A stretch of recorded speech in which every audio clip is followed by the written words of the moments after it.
Y a mí me toca hablar de esto, que es un poco rarito, vamos a las cosas más raras, pero es importante también saber las cosas raras, porque si no las conocemos, más raras son.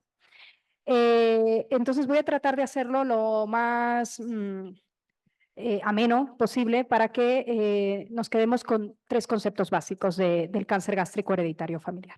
Bueno, como ya dijo el doctor Riquelme, el cáncer gástrico es importante a nivel mundial, es el quinto tumor más frecuente en el mundo y el cuarto en mortalidad. Y la edad media al diagnóstico es más o menos de 60 años, con un 7% se presentan antes de los 50 y un 2% antes de los 40 años. Y esto es importante tener estos números en mente porque el cáncer gástrico joven es el principal síntoma de alarma o signo de alarma para que estemos ante alguna síndrome hereditario asociado. Y por supuesto, ¿no? Recalcar la importancia de detectar esto porque el cáncer gástrico tiene una alta mortalidad y la supervivencia no suele ser mayor a 30% a los 5 años. Otro concepto que quiero recalcar o repasar, porque también tiene importancia con los síndromes hereditarios, uy, ya me callaron. Yo grito, no pasa nada, que por eso luego me quedo sin voz. Bueno, el cáncer gástrico hereditario histológicamente se divide de acuerdo a la clasificación de Lauren, básicamente en el intestinal, que está más estrechamente asociado a factores ambientales, a edad avanzada, al Helicobacter, y el cáncer gástrico difuso que se asocia tradicionalmente más a personas más jóvenes y se caracteriza por un infiltrado multifocal con células en anillo de sello. Clínicamente, el cáncer gástrico se divide en tres grandes grupos, o dos grandes grupos, podríamos decir. El cáncer gástrico esporádico, que es el más frecuente y que representa prácticamente el 90% de los cánceres gástricos que vamos a ver, y que esto está asociado a factores ambientales, helicobacter, lesiones premalignas, como la metaplasia, ¿no? La atrofia. Pero un 15% más o menos está asociado a síndromes hereditarios, o sea, por tener alguna alteración, una mutación genética con la que hayamos nacido o por tener antecedentes familiares de cáncer gástrico. Y es importante, pues, el detectar tanto personas que tienen un riesgo personal por tener lesiones precursoras, como aquel 15% que está asociado a síndromes hereditarios para poder establecer medidas preventivas. Y entonces, la predisposición familiar a cáncer gástrico básicamente la dividimos en tres grandes grupos. Uno es aquellos síndromes que dan principalmente cáncer gástrico, donde el cáncer gástrico es el rey, por así decirlo, y un segundo grupo en el que el cáncer gástrico es uno más dentro de ese síndrome, pero no es el cáncer principal. Y un tercer grupo que es el cáncer gástrico familiar, donde no hay nada genético hereditario, es agregación familiar, pero sin ninguna mutación. Y dentro del primer grupo, el de mayor riesgo principalmente de cáncer gástrico, están estos dos, el cáncer gástrico difuso hereditario y el adenocarcinoma gástrico asociado a poliposis proximal. Y vamos a repasarlos con un caso clínico que así será un poquito más ameno, que además es un poco de la vida real, ¿vale? Este es un chico de 38 años que en el 2019 fue a su médico de familia porque tenía un cuadro de dispepsia, ¿no? Distensión, epigastralgia, no tenía ningún antecedente personal de relevancia, excepto que lo habían operado el labio leporino en la infancia.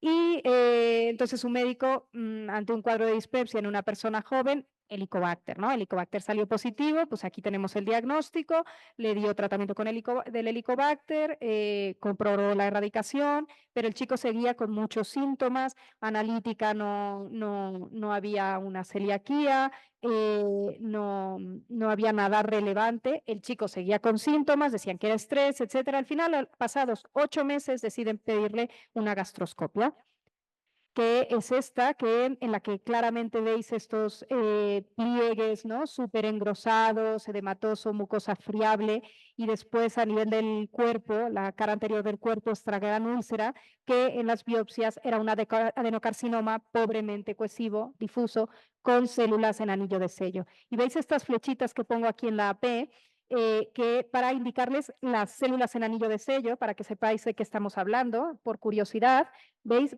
cómo se llaman así porque el núcleo está desplazado hacia la periferia y la persona que le puso el nombre se le ocurrió que esto le recordaba aquellos anillos de los obispos, ¿no?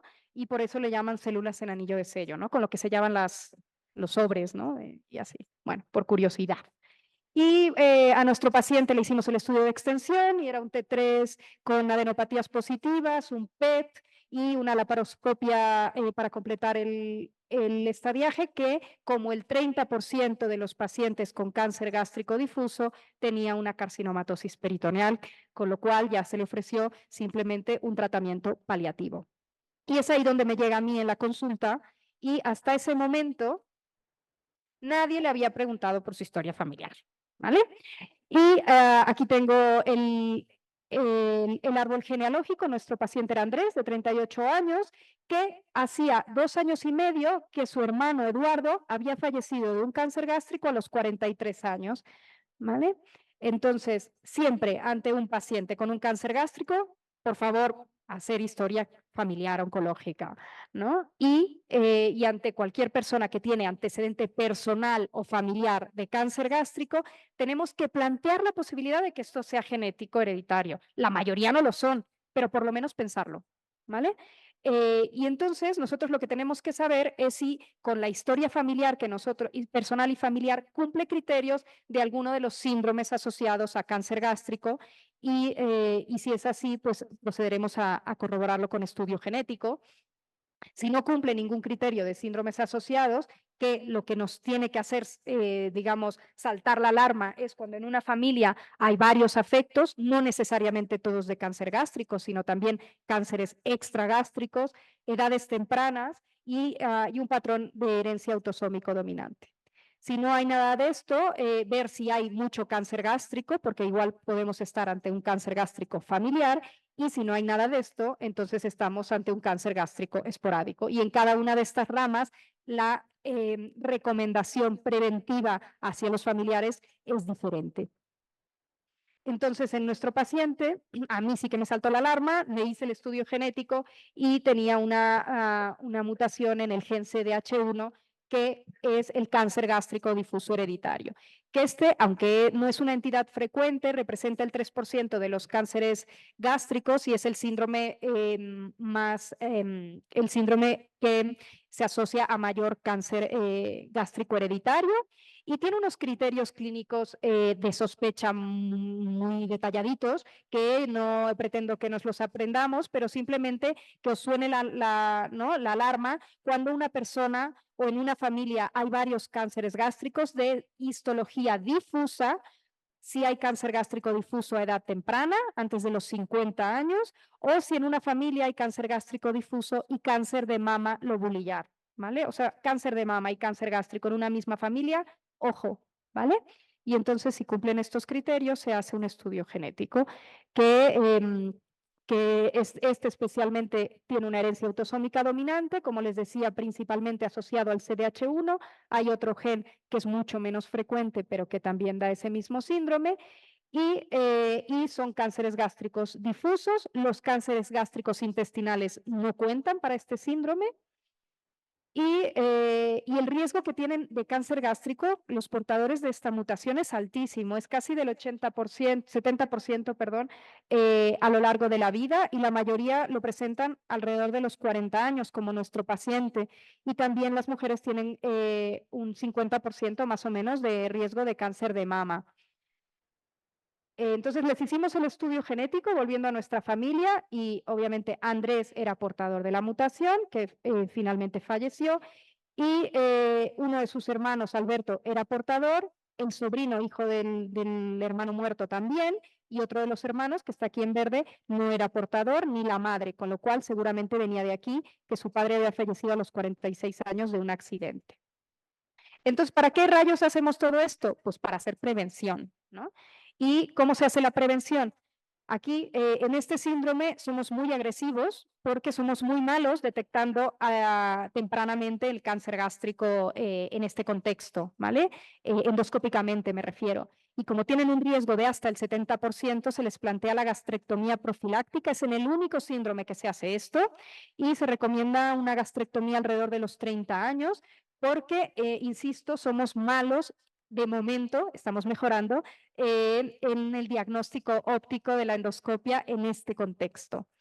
Y entonces, la endoscopia se reserva básicamente de puente a la cirugía en una persona que todavía está muy joven o en aquellos que, no, que se niegan a hacerse la cirugía, y se hace anual con un protocolo que se llama Cambridge, que es tomarle un montón de biopsias a lo largo, se toman 30 biopsias a lo largo de todo el estómago para ver si en una de estas pillamos estas células en anillo de sello que nos indican que se está comenzando a producir este cáncer, ¿vale?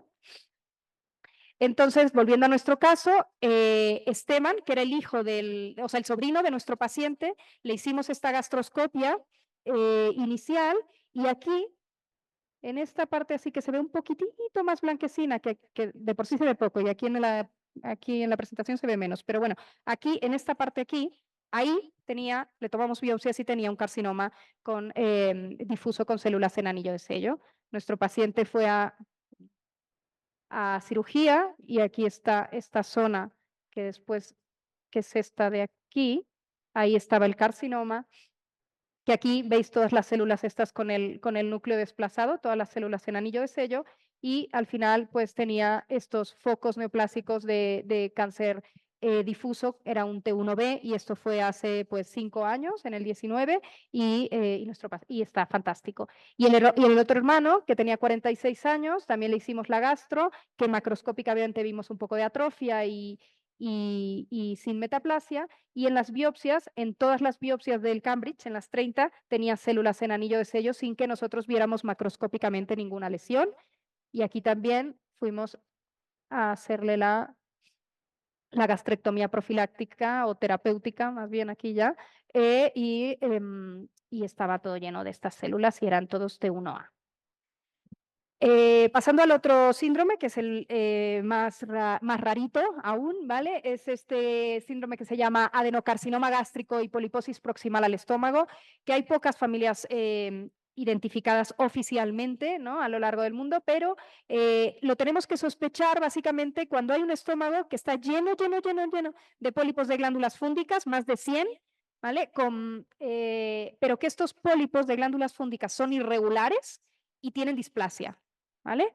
Estos pacientes tienen más riesgo de cáncer gástrico y a una edad un poco más avanzada que el síndrome anterior, alrededor de los 50 años, y este cáncer es de tipo intestinal, no difuso, ¿vale? Y también aquí hay unos criterios establecidos, pero básicamente es esto: muchos pólipos de glándulas fúngicas con displasia, habiendo descartado que esté en contexto de IBPs, de inhibidor de bombas de protones, que sabéis que también dan poliposis de glándulas fúngicas, entonces quitas el omeprazol y repites la endoscopia al cabo de unos meses, ¿vale?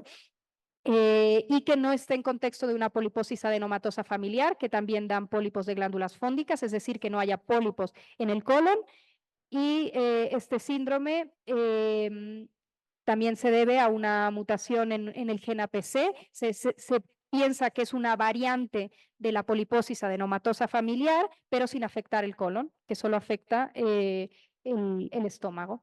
Y aquí lo que vamos haciendo es endoscopias periódicas, anuales, quitando aquellos pólipos pues más feos, ¿no?, los más irregulares o así, y solo se plantea quitar el estómago cuando realmente no es, endoscópicamente se nos va de las manos, no podemos quitar todos esos pólipos o hay un cáncer. Y después vamos al segundo bloque, que es aquellos síndromes hereditarios con mayor riesgo de cáncer gástrico, pero principalmente de otros tumores, que esto es lo más frecuente, ¿vale?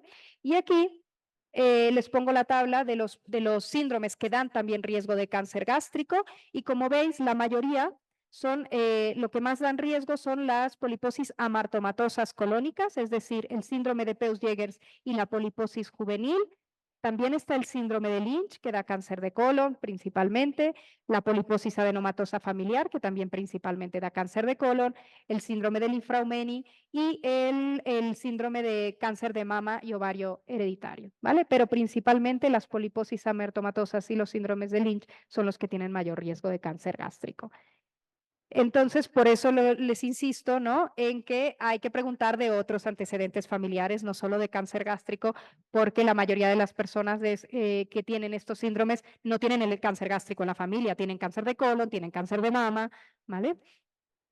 Y aquí nosotros hicimos un estudio hace unos 3 años más o menos, en el que vimos que los mayores predictores para detectar un cáncer gástrico hereditario es cuando este cáncer es antes de los 40 años, independientemente de que sea difuso, intestinal, lo que sea, y cuando hay una historia personal o familiar importante de cáncer extragástrico, ¿vale?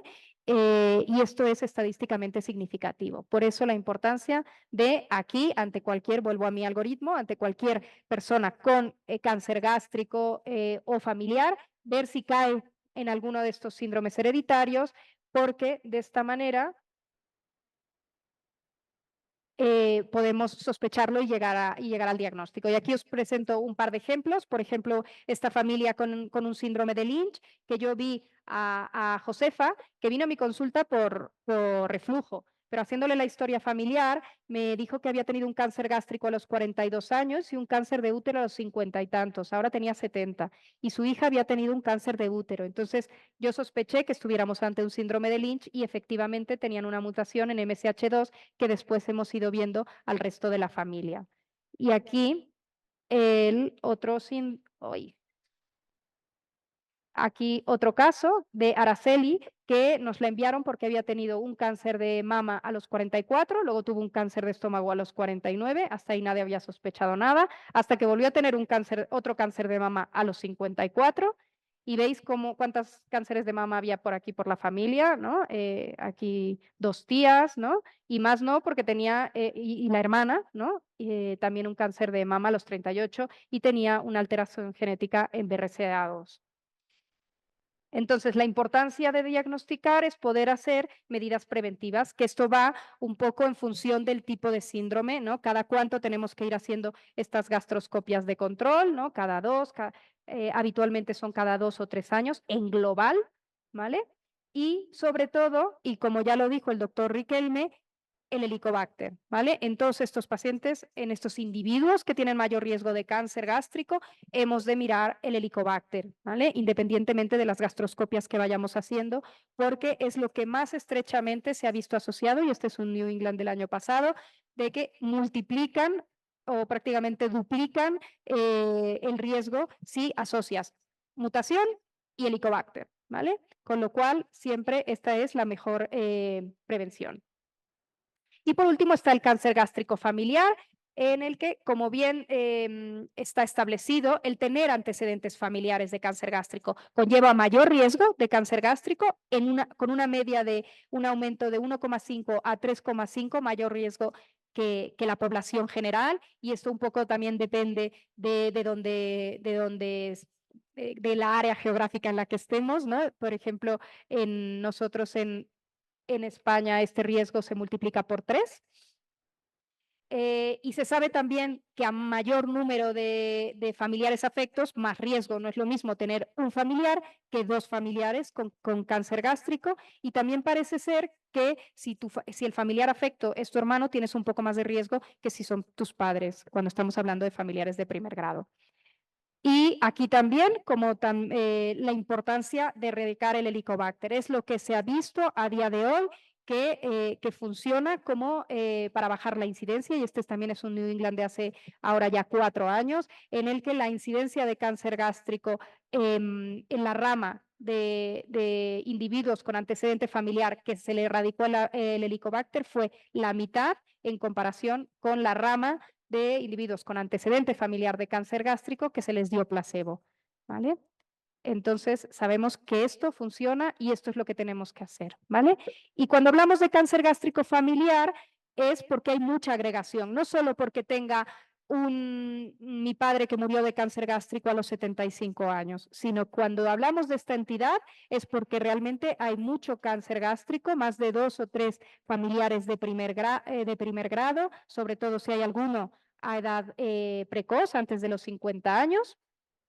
Y en estos individuos se recomienda ir haciendo seguimiento endoscópico a partir de los 40 años y cada 3 años, porque se sabe que esto también lo publicamos nosotros el año pasado, se sabe que estos individuos tienen prácticamente el doble de lesiones precursoras que las personas que no tienen antecedentes familiares de cáncer gástrico, y por eso es muy importante hacer estas gastros y hacerlas con la mayor calidad posible para identificar adecuadamente estas lesiones precursoras, es decir, hacer una gastroscopia con endoscopios de alta definición, utilizando, si es posible, cromoendoscopia virtual, haciendo protocolo con biopsias con protocolo de Sydney, clasificando histológicamente estas biopsias con, ya sea con el Olga, como dijo el doctor Riquelme, o el Olgin, y determinar obviamente el Helicobacter pylori.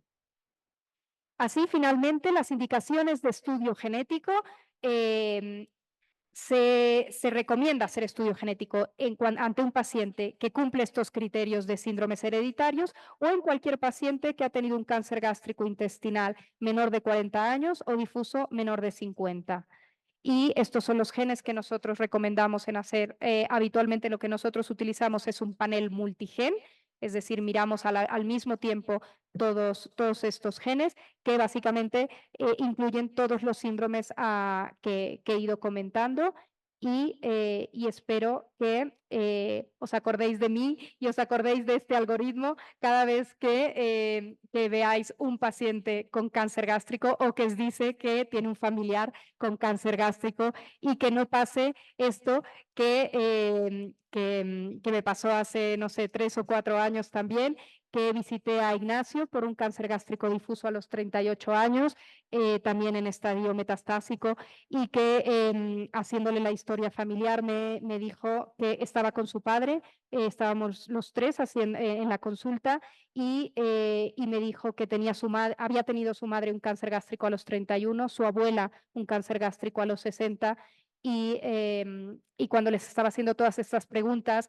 el padre me dijo: doctora, pero ¿por qué nos pregunta todo esto? Cuando murió mi mujer y varias veces a lo largo del tiempo yo he preguntado si mis hijos tenían más riesgo, y los médicos me han contestado: señor, el cáncer no se hereda. Entonces, es verdad, el cáncer no se hereda, pero se puede heredar la predisposición al cáncer gástrico, y eso es lo que tenemos que actuar. Muchas gracias.